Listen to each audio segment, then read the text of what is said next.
once again, Joe Pasevich. Well, thank you for welcoming me into your living room or into the driver's side of the front seat of your car. You know, I was looking at, this show is now visible on YouTube, as most people know.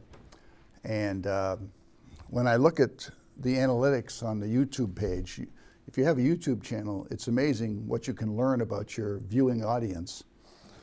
And I find that the majority of the viewing audience is by way of cell phones and smartphones. Talk about technology, just a little bit of trivia, or a little bit of tidbit of information. So when I talk to people about my most recent shows, they said they was like sitting in their car or sitting on their couch watching me on their phones. How far we have come. You know, I've got VHS cassettes at home from all the old shows here at on Marshfield Cable. And the old shows were pretty cool. They generated a lot of controversy. The phone lines worked. And by the way, if you want to call in tonight and you know the control room gold line, please do call in. I am taking calls. It is January 29th, 2025. And whether you're watching me on Marshfield Cable or you're watching this as part of a YouTube or a other posting, welcome. I really do look for your comments, look forward to your comments. And as always, when you see me on the street walking around, please do say hi, all right? If this was the open chair show, and if John Feeney, rest his soul, was still around, you would be seeing an image of a chair draped in a black cloth. John was very consistent and a great believer in honoring the passage of friends, acquaintances, relatives, whatever, especially here in Marshfield. And every time somebody passed away, John would always have a chair, and he would display a black cloth, as in mourning, draped over the open chair, as his show was titled, and which was meant to symbolize the fact that the chair is there's always an open chair for guests to come on and to state their viewpoints or to advocate for whatever they wanted to advocate for, within reason. And if I had the chair draped in black, it would be, if I had a chair like that, and if I was following that tradition, I would have draped it in black, because we had a couple of very notable, quotable notables and much liked persons pass away very recently. This past Sunday, Faith Jean passed away. She was selectman, I believe the first female selectman. I can actually read some of her little obit. She passed away on Sunday. Apparently she was 93 years old. She was a Marshfield selectman, I think, from 93 to 2001 or 2. She lived in Brant Rock. She had moved there full time from, I believe, from Whitman. And there was a very lovely memorial service given to Faith Jean yesterday at the Brant Rock Chapel. Faith A. Jean, this is from her commemorative handout that they gave out at the Brant Rock Union Chapel. Faith Jean, aged 93, formerly of Whitman, passed away peacefully on Sunday, January 26, in her home in Brant Rock, where she was being cared for by her family. Faith grew up in Whitman, daughter of F. Gardner and Doris Penniman. She graduated with honors in 1949 from Whitman High School and from Fisher Junior College in 1951, majoring in international trade. I never heard of such a major. Fisher, I guess that's a junior college. But majoring in international trade, very interesting. She worked for a company called Bostonian Shoe. And if you're like me, you own pairs of Bostonian shoes at some point in your life. I'm that old, okay. And at one time, there were a lot of shoes. Brockton was a big shoe producing area. Rockland, I believe, had big shoe factories. There were several of them around. She was a Girl Scout leader, a Sunday school teacher, a president of Whitman's Mothers Club, and was elected to the Whitman-Hanson Regional School Committee. She also worked part-time writing news and human interest stories for the Brockton Enterprise. Whatever happened to that paper? Is it still around? I'm not sure. In 1974, the family took up year-round residence in the summer home, here in Brent Rock, which had been rehabilitated by her husband, Howard.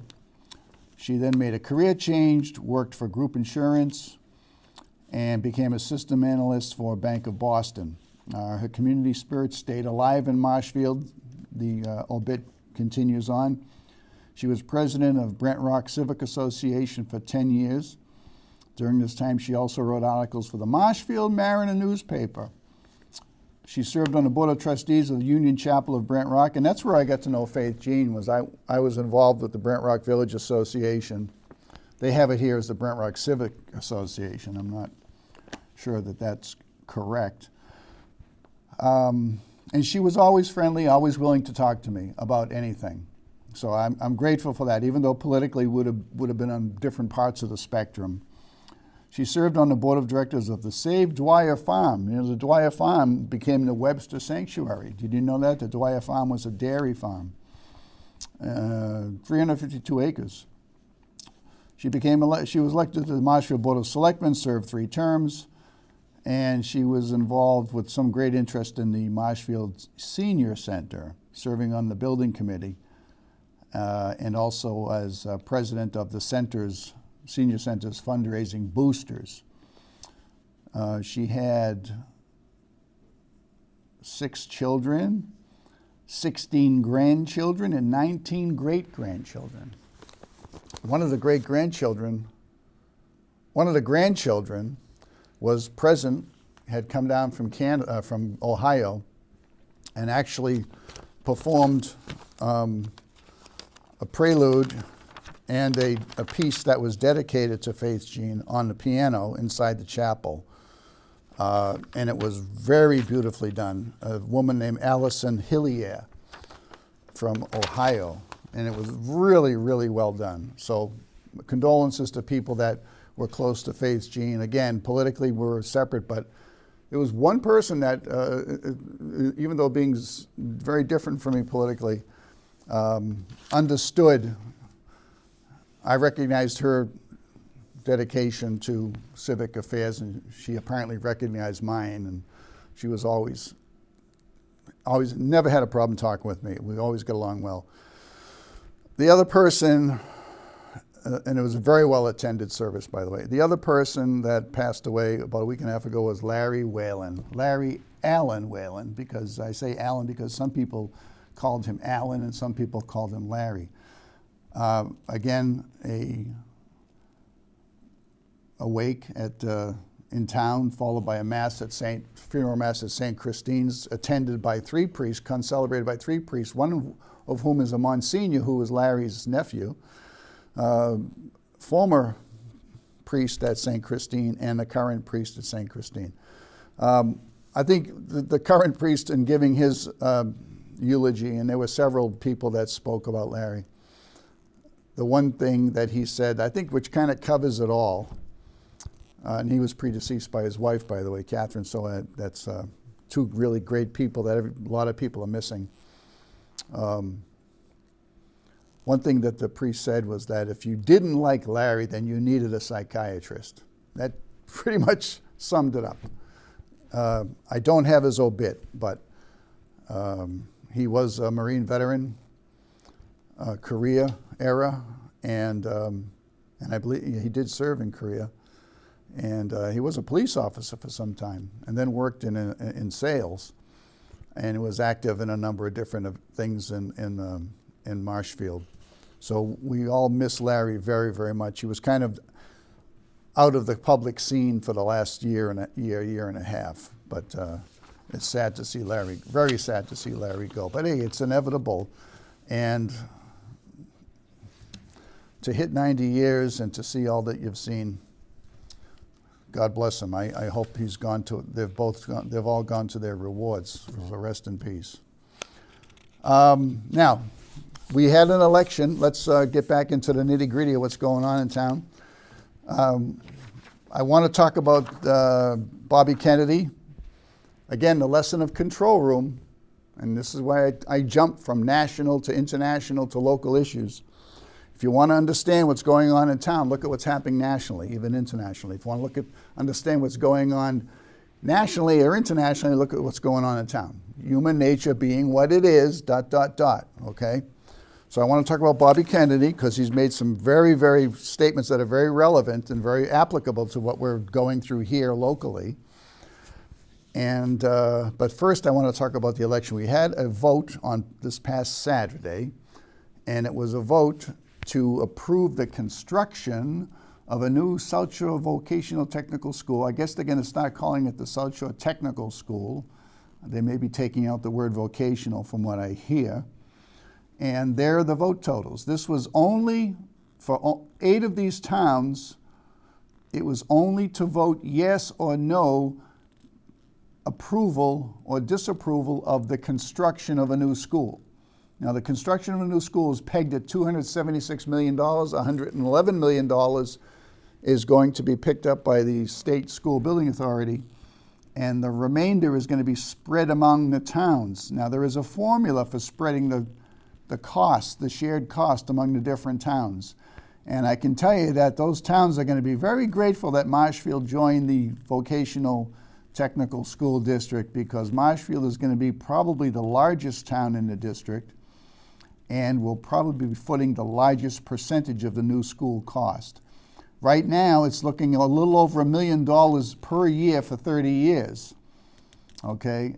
And that is a number that may require an override. We can't be sure yet, because the town of Marshfield for the last several years has been running surpluses. In other words, you're overtaxed. That's what it comes down to.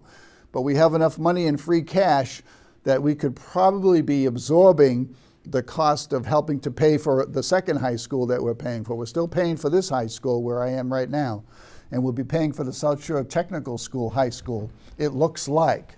Now, if you go back to those results from the different towns, you see it was it was 2-to-1 or 3-to-1 results for all the different towns, except, notice, Rockland. Rockland was 853 yes to 663 no. Interestingly, there was also a vote in Rockland on an override. So all of these towns that voted for the new school, all right, they may or may not have to now have a vote on an override to raise the taxes to pay their share for the new school. Again, Marshfield, there's a good possibility that we will have to have an override to pay for the new school. There's even a bigger possibility that if we don't get enough help paying for the students from Marshfield that decide to go to South Shore Technical School, we'll need an operational override. But you notice Rockland's no vote was very high. And that's because they were aware of what they were voting for. They were voting to incur debt. Whereas everywhere else, I think some people, I've talked to a lot of people about this, and a lot of people don't seem to recognize that when they were voting for a new school, they weren't aware of what they were voting for in terms of cost, what was going to come out of their pockets. I haven't met anybody who's against the vocational technical training or even this school. This school's got a very enthusiastic and group of boosters and followers. And people will attest to the fact that their children or children they know of friends and relatives have done pretty well having gone through this school. They've actually found employment and in something they basically enjoy doing. I mean, that's all anecdotal, of course. But a lot of people didn't really know what they were voting for in terms of what kind of debt or cost they were going to incur. And if we do incur a payment amount that can't be handled within our existing budget, you're going to see an override. If we do get 160 students, which some people have projected as being the number of students from Marshfield that will eventually be enrolled at the South Shore Technical School, that's over $2 million when you consider what they assess per student to go there. Now, the problem is that the school population in Marshfield right now has been on a decline for several years. but the school budgets continually go up while the enrollment goes down. Explain that to me. Now, there's some indication that in the kindergarten levels, first grade, the enrollments are increasing. So we may see a bump, some kind of a baby boom bump of some sort. But that's years down the road before we really start to get the full impact of that. Part of the problem, too, is a lot of teacher contracts not just are written with built-in pay raises, cost of living increases, et cetera, but they're also written with class size stipulations. In other words, we can't, if we have 160 students from Marshfield going to the South Shore Technical School and not Marshfield High School, does that mean that maybe we can increase the class size, or we can maybe lose some teachers, possibly by attrition? You know, each year a bunch of teachers typically retire. And your school district knows, like right now as I'm talking to you, they know who's retiring this spring and who's not coming back. And they know how many dollars that's going to save the school district. They know all that. Do they write it into their budget proposal? From what I've seen and what I've heard, not necessarily. So they play that little game of asking for a higher number, sometimes as much of as a 5% increase in the school budget, realizing fully that there's no way they would ever be able to spend that money, and realizing fully they've got enough money tucked aside or coming to them. But they always push the envelope. This is typical bargaining positions, okay? So again, this is why you need to be involved and pay attention, because when they come to you and ask for an override, they're going to say it's a cup of coffee a day. They're going to say it's for the good of the students, but they're not going to tell you it's the X number of millions of dollars. They don't want to use, they want to package it in a way that's most easiest for you to sell, okay? So please pay attention. We don't know. Right now, according to the budget presentation that was given to the select board the other night, the schools are looking at a 3% increase in their overall budget. Now, the school budget is the biggest part of the town budget. So pay attention to that. And other departments across the board are getting anywhere from 12, 13, 14, 15, 16% increases. Here's the town budget for fiscal 9 compared to fiscal 25. And that shows you over 15 years or so how the budget has increased. The police budget has doubled. The fire department budget has gone up 68%. DPW only 55%, only, right? And the total municipal, that's all the other departments, 68. And what we don't see on there is the sum. What was the town budget? We're looking at a town budget coming up this year to be voted on at a town meeting in the spring of what, $115 million or $119 million? If you look at fiscal 9, that's 7, 9, 19, 23, $64 million. And we're looking at basically a doubling to fiscal 25, almost a doubling in the town budget. Ooh, there was a person, to quote somebody who once said at a meeting called the Town Meeting Review Committee, there's a person that got up at the microphone 26 times and was asking questions that were not even germane to the topic. That would be me, because other people are afraid to go to the microphone. Other people are afraid to say, why is that police department employee making $250,000 a year? That's like taboo. You can't ask questions. Why is our school budget going up so high? Why do we have so many guidance counselors? Why is our industrial arts program in the high school being decreased? Taboo, taboo, especially if you're running for office, you can't talk about these things, even though that would be a good sign of like sort of a willingness to be candid and open about talking about anything. All right, what do we need, Dr. Phil? I think we need Dr. Phil. Can we hire Dr. Phil to be our town moderator, for a night? Wouldn't that be a good thing? To get people to express yourself. Come on, don't be afraid, Because if you bottle it up, it's going to eat away at you and you're going to develop some chronic disease. How about if we put it that way? Come on, people, don't be afraid to speak up. So that was the vote on Saturday. It was overwhelming. It was like 3-1. in favor of a new school throughout all the district, throughout all the towns in the district, but it was not a vote on how to pay for it. That is to come. And again, given that the fact that you're so overtaxed now that the town of Marshfield is running massive surpluses year to year right now, to me it looks like you should be able to work the cost of paying for this new high school into the existing budget. But the number of students and how we're going to pay for that is another instance.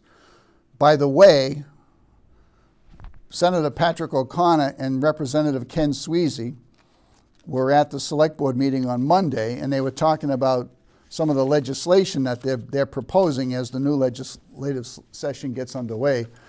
And one of the things they're proposing is a way to increase state aid to help pay for students that are going into a high school vocational technical program.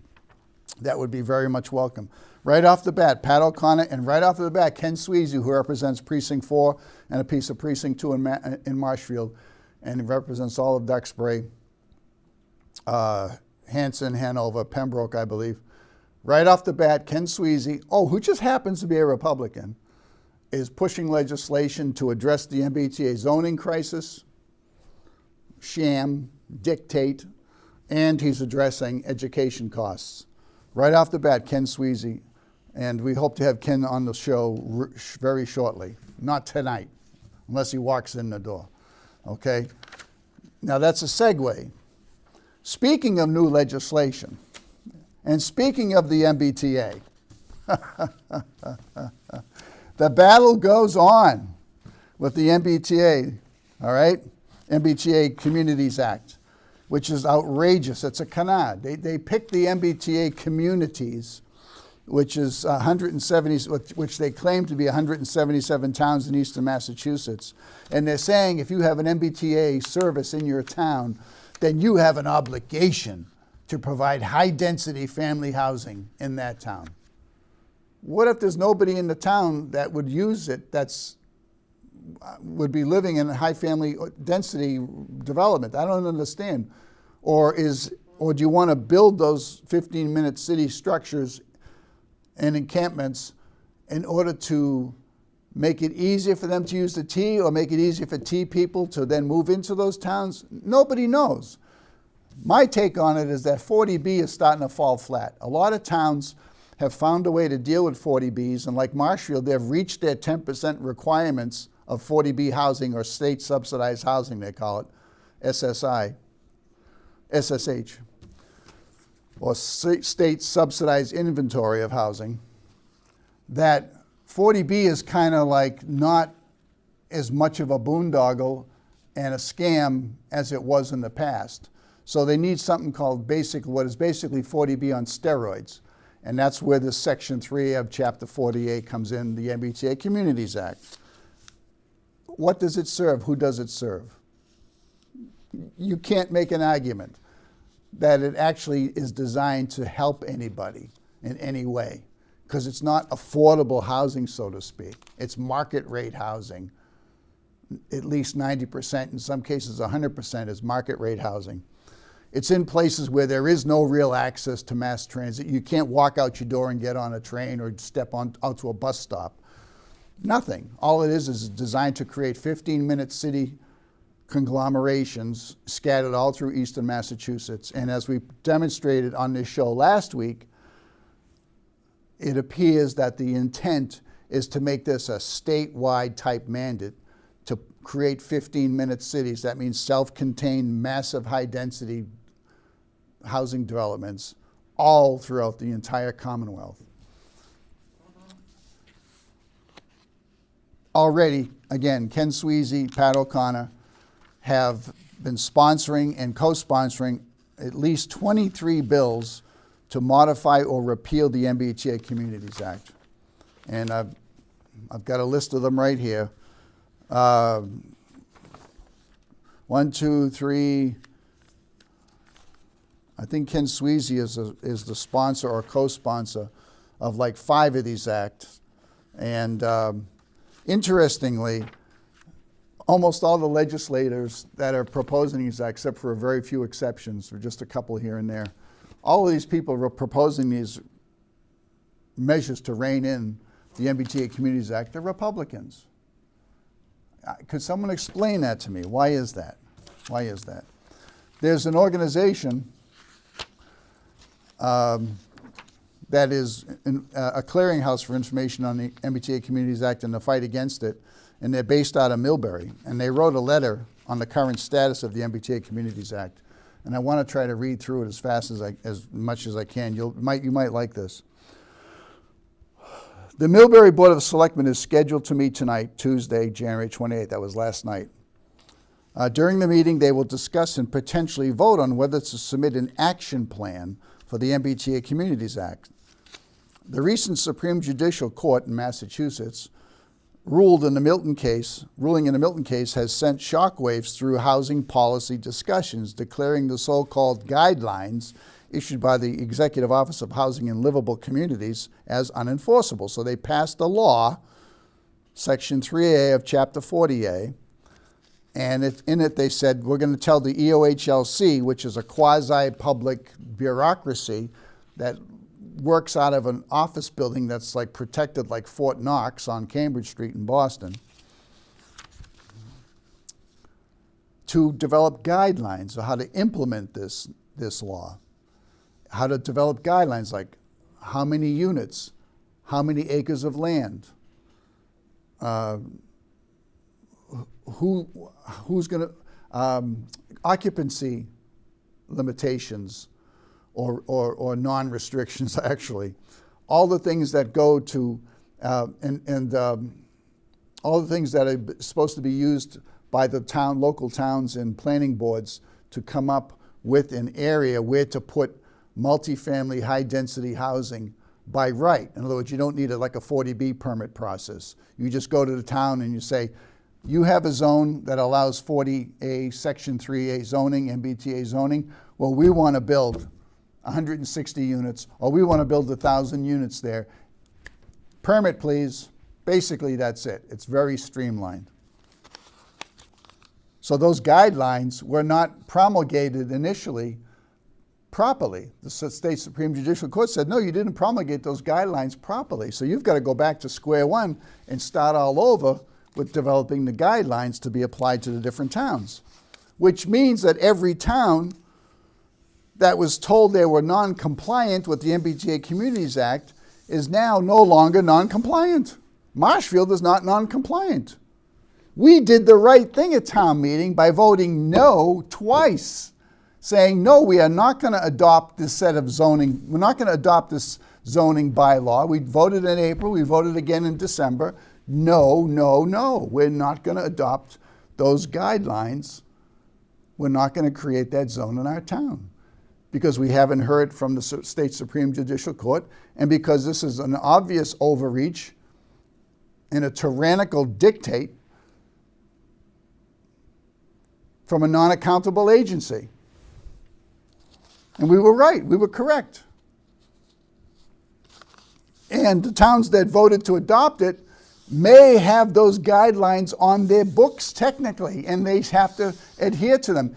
I've heard now that the town of Lexington, which jumped right in and said, oh, we better comply, comply, that's the boot on the neck, all right, comply, so that we don't lose funding from some obscure state funding program.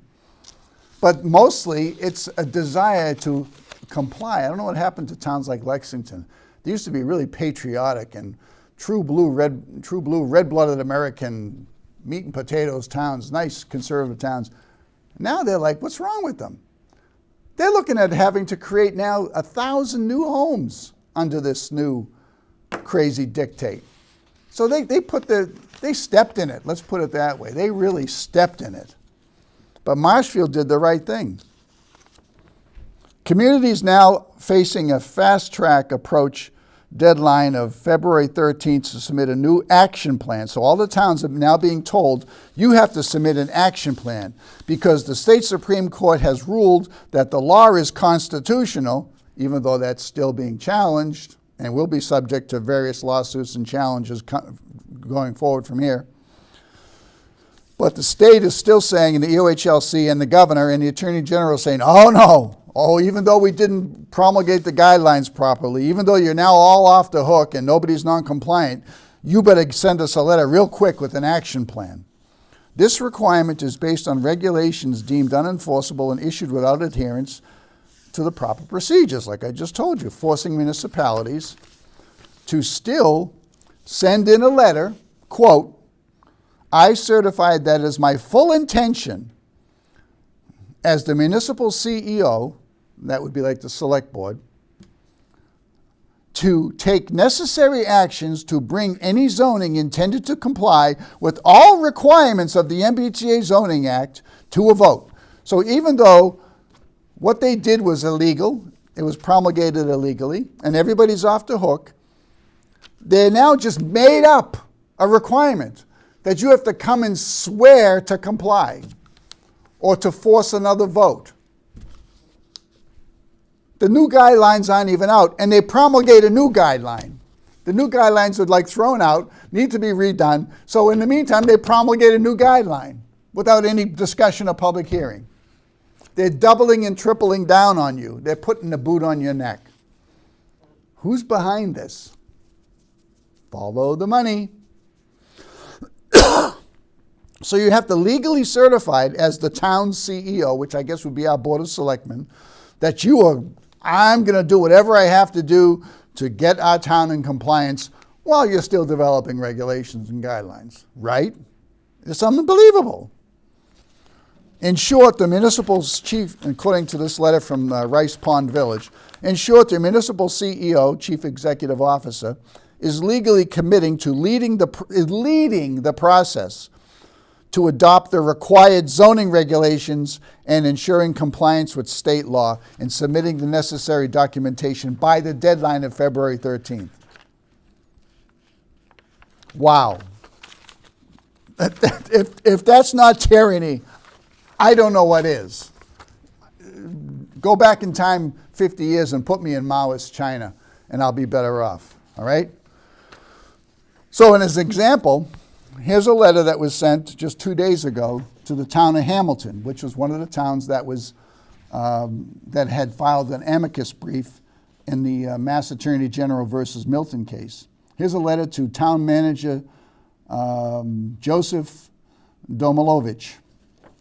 This is from the Executive Office of Housing and Livable Communities. This letter is intended to clarify Hamilton's current status and obligations related to compliance, follow along on the screen, with the MBTA Communities Law. On January 8, 2025, the Supreme Judicial Court published its opinion confirming the law is constitutional and valid. Really? Valid. They use that word pretty loosely. And that the Attorney General has the power to enforce it. Who writes these things? What kind of crazy person on meth, all right? What kind of crazy dictator on meth is writing this stuff? I mean, really, you're out of your freaking mind. The court also held that EOHLC must promulgate the laws implementing guidelines through the Administrative Procedures Act if they are to be enforceable, which they haven't done yet. And by the way, as a footnote, comments are supposed to be accepted by the EOHLC starting this Friday. So anybody out there who wants to write a comment, including telling them to go pound sand, can send comments into the Executive Office of Housing and Livable Communities. But there's been no addresses provided so far. The court also held that EOHLC must promulgate the laws implementing guidelines, as I said, if they are to be enforceable. In response, EOHLC filed emergency regulations on January 14th, which mean nothing, basically, as far as I can tell. Tell me if I'm wrong, if I have any legal advisors out there. The regulations are filed as 760 CMR Code of Mass Regulations 72.00, multifamily requirement for MBTA communities. So you can go to mass.gov MBTA communities to read that. Hamilton has not submitted a district compliance application to EOHLC. The emergency regulations provide Hamilton an opportunity. Oh, thank you. Oh, thank you, as he groveled and scraped to comply with the globalists. To come into interim compliance by submitting a new action plan. So we're supposed to spend money designate our planners and other bureaucrats in our towns and cities to now work overtime to submit new action plans. Who's paying for all this? The emergency regulations also provide Hamilton with additional time to adopt any necessary. They provide. They give us an opportunity. Okay, the UHLC is eager to work with municipalities to assist. In other words, do it our way or we're going to club you to death, figuratively speaking, all right? I don't know who writes this shit. If Hamilton does not submit an action plan or does not meet its July 14, 2025 district compliance deadline, it will be ineligible for funds under, and then it lists a few different programs. And Marshall, by the way, has got all the cash it needs to make up for any lost grants as far as there are existing right now. Please note that all discretionary grant programs across the Healy-Driscoll administration take compliance with the MBTA Communities Law into consideration. So all discretionary grant programs, it wasn't just the 3 that were in the original law or the dozen or so they added later on to try to twist our arms even more and put the boot on our neck, but now they're talking about all discretionary programs. There you go. So they're doubling and tripling down. And you're supposed to be a weirdo and a conspiracy theorist if you don't trust your government. In the comments sections of the MBTA Communities Act Facebook page, that's the opposition page, somebody wrote that the court called the MBTA Communities Act constitutional. This is an error. It's unconstitutional. Those judges should be called out. Yes, they should. And as Senator O'Connor and Representative Sweezy said at the select board meeting 2 nights ago, towns need to get together to fight. And the people need to show up in big numbers at these hearings and in these public comment periods and let them know where we stand on this. Here are some of the reasons, according to the author here, why it's unconstitutional. It creates a special class of people. Yes, it does. It does. It segregates and focuses on just a certain, and singles out a certain group of people. It uses the people's funds for private corporations, associations, and individuals. Yes, this is the fascistic government and industry unity that's happening right now all over the place. It uses funds for the quasi-corporation called the EOHLC. Yes, the quasi-corporation of the EOHLC, and if you could see the payroll on the EOHLC, your jaw would drop. And guess what? The EOHLC are quasi-public corporations. Guess what? They are not subject to things like open meeting and open public records laws. Can you imagine that? Livable Communities is Governor Healy's name for global 15-minute cities, and that some people characterize as treasonous. The Mass Constitution does not include any authority to make regulations, policies, or laws outside of legislators, which is what is happening. See the Chevron case decided, and the West Virginia versus EPA case decided by the United States Supreme Court. So that's all I have to say on that. I need to go in the time we have to Bobby Kennedy. God bless him, all right? We have a clip, and it has to do.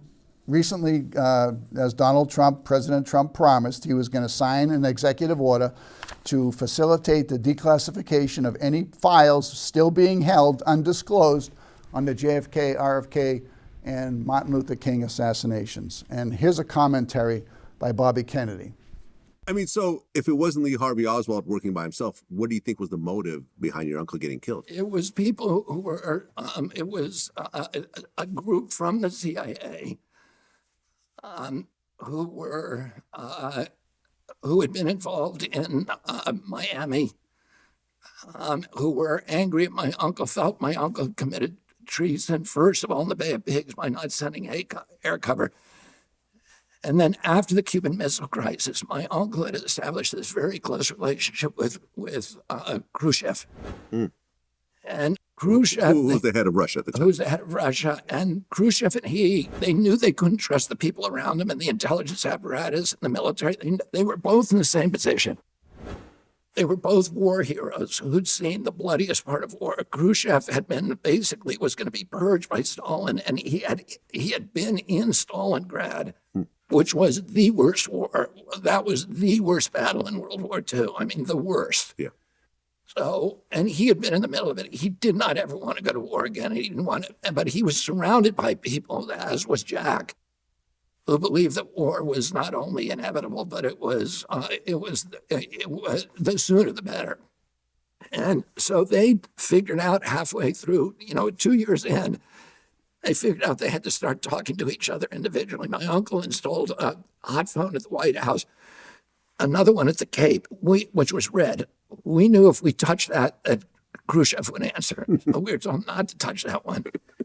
And there's still my brother owns that house right now, and the wires to that phone are still sticking out of the wall. But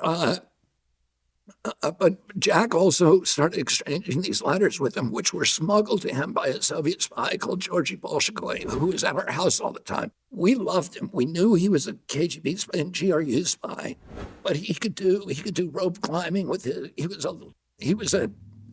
like a fire. He was built like a fire hydrant, but very powerful. And he used to do push-up contests with my father. He'd do rope climbing contests. He knew how to do the Cossack dancing, and so we loved him.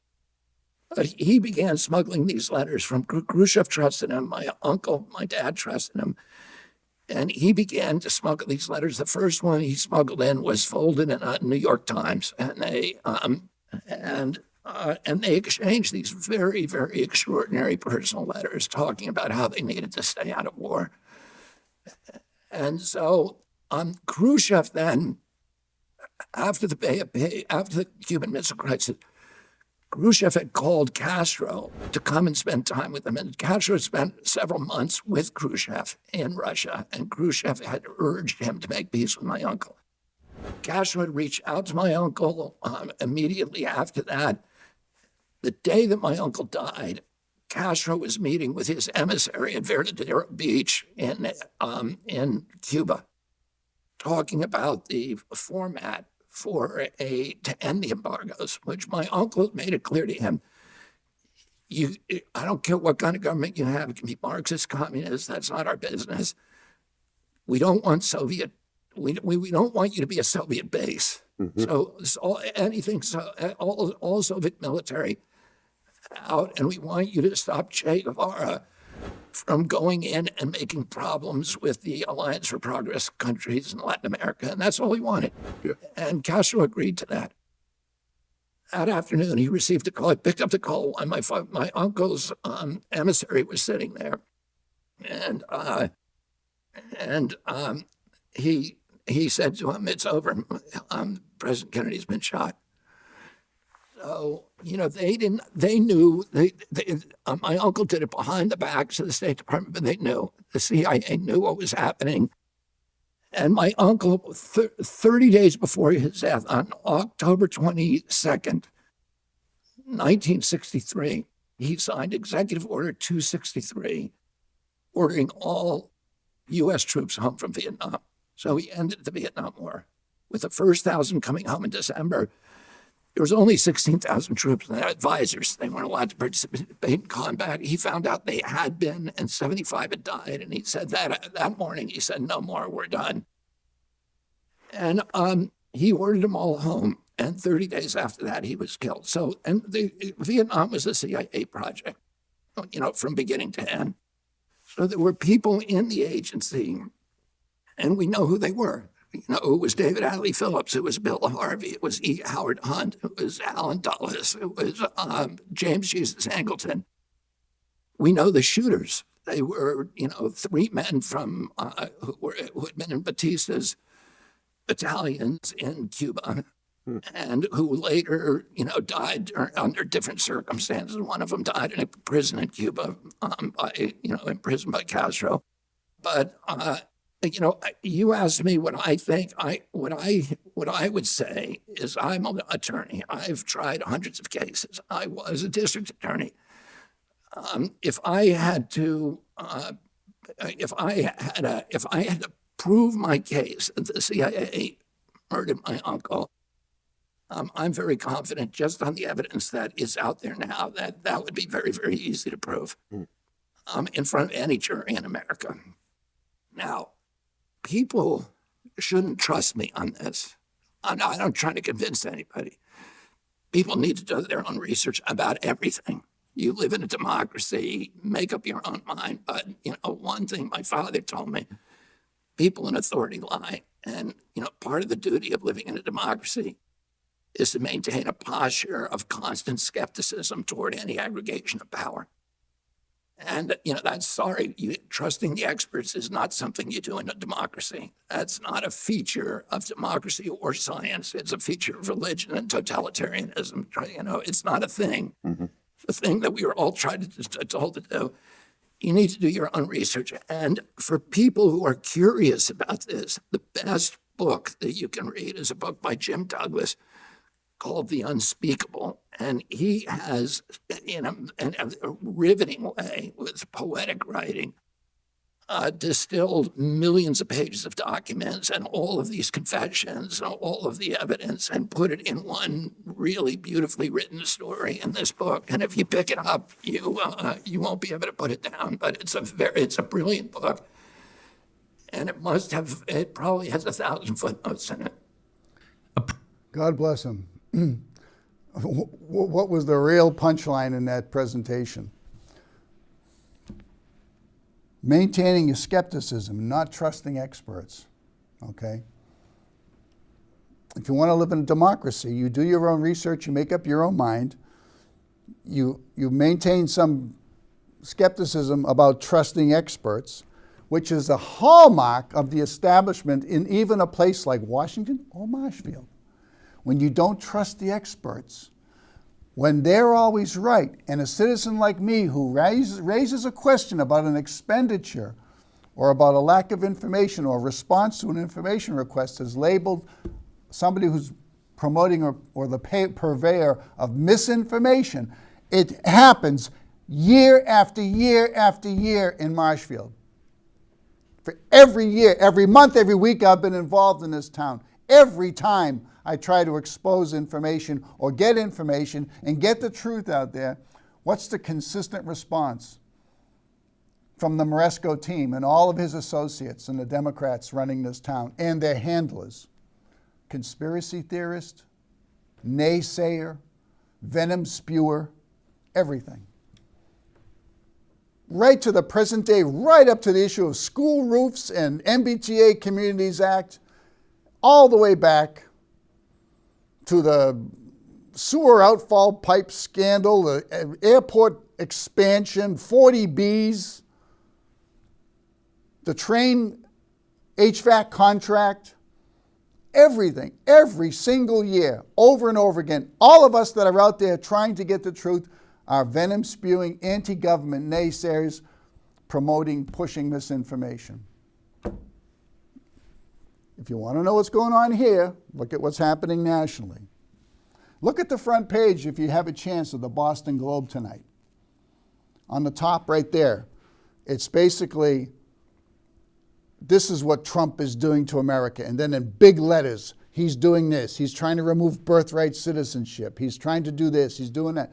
Right down, like big block letters. I've never seen this is a historic front page for a newspaper in the United States. To see this kind of like a broadside of big letters, like doom and gloom, death to everybody because of Donald Trump.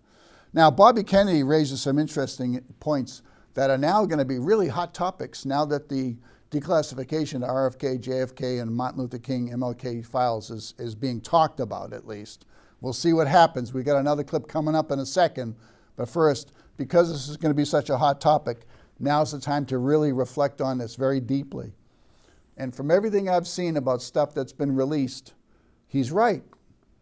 There is a CIA, Chicago mob, Cuban connection, and it's very obvious. And from what I've seen, my summation of it all is that Oswald was being handled. He was a marginal asset. He engaged in different programs that were run by the CIA. He knew a lot of these people.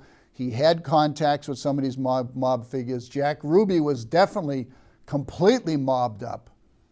Jack Ruby was there to silence Oswald, who was the patsy. Oswald knew something was happening. Oswald had contact with the team that came into the Dallas area. They couldn't go right into Dallas that day because of bad weather.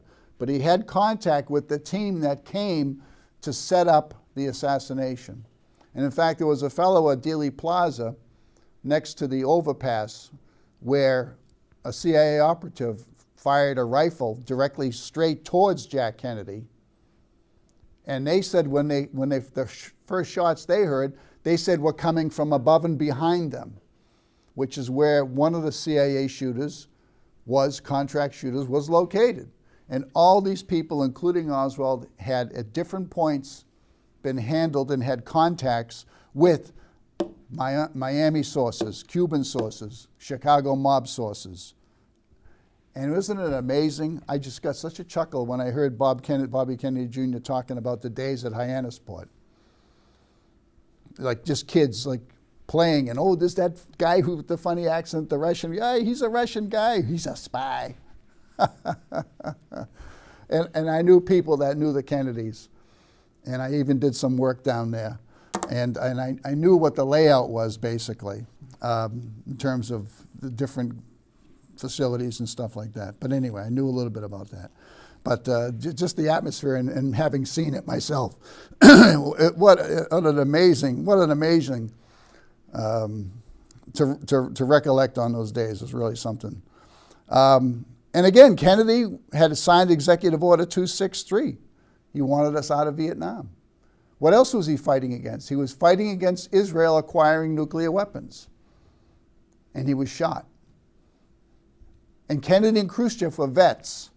They had seen the worst of war. How many vets have we had in higher office, in any office, since those days? Khrushchev was in Stalingrad. I mean, you don't get any worse than that. Do you think Khrushchev wanted to see a war and see another 60 million of his fellow citizens wiped out? So anyway, that's really good insight in terms of the state of mind. JFK wanted to block Israel from getting nuclear weapons. He was killed, so they probably thought, we're in a clear now to get our nukes, certain special interests. But then Bobby Kennedy took up the cause and said, yeah, I agree. We need to put a limit on nuclear proliferation. What happened to him? So it's going to be really interesting to see what comes out of this release of documents. In the meantime, Tucker Carlson interviewed Jefferson Morley in relation to the release of the JFK files. What did Jefferson Morley have to say about that? A president can come in and say, as this president just did, I want to see the documents and I want the public to see the documents. But there's a distance between that and seeing the documents. So if you wouldn't mind walking us through what the process is for getting this material. So the president orders a plan within 15 days from 4 top officials, 2 of whom are acting and 2 of whom are Trump appointees, to come up with a plan for declassification. In the president's order, Section 3 of the president's order contains a loophole, which to me could be interpreted as saying the CIA director could overrule any decision that comes out of this declassification effort. That's a pretty big loophole that needs to be plugged or, disavowed, because the agencies cannot have final control over the release of this material, right? They've been resisting full disclosure since the day President Kennedy died. That's the day that the CIA's lies began. CIA officials began lying about what they knew about Lee Harvey Oswald within hours of President Kennedy's murder.